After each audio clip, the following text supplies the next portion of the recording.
Hi friends, ఈరోజు లంచ్లోకి నేనైతే మునక్కాడ టమాటా వండుతున్నానండి. ఇంకా ఆనియన్స్ ఏమి వేయకుండా ఇక్కడ రైస్ అయితే పెట్టేశాను.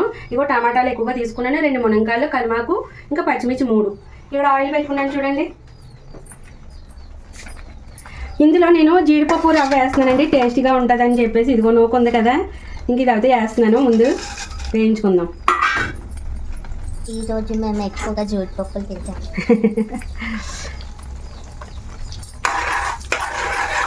అవి పెద్దలు తీసుకుంటే మా అయితే ఒక 15 అలా వస్తాయి, అంతే కదమ్మా? అంతే వస్తాయి, కానీ ఇప్పుడు ముద్దకి బోల్ తగులుతూ ఉంటాయి చక్కగా చిన్న చిన్న పీసులు.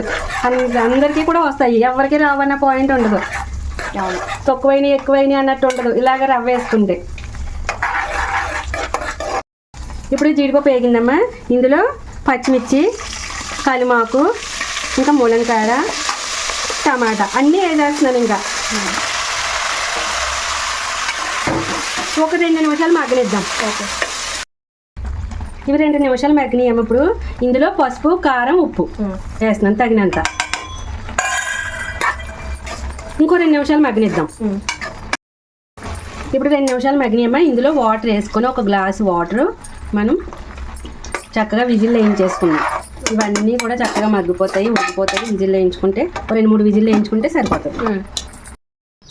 ఇప్పుడు మనకి కూర విజిల్ అయితే అయిపోయినాయండి. ఇదిగో, ఓ సూపర్ కూర అయితే. ఇప్పుడు కొంచెం వేడి ఎగర పెడదాం. చూసారా, దగ్గరికి కొంచెం ఎగర పెడితే తిక్కగా వస్తుంది. ఉప్పు అది కూడా సరిపోయిందో లేదో చూసుకుందాం. జీడిపప్పు, ములంకాడ, టమాటా కూర. ఇదిగోమ్మ, మనకి కూర రెడీ అయిపోయింది.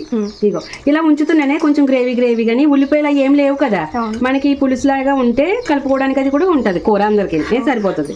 ఇప్పుడు గ్యాస్ బంద్ చేసేసిన జీడిపప్పు, ములంకాడ, టమాటా ఇగురు అయితే రెడీ అయిపోయింది మనకి.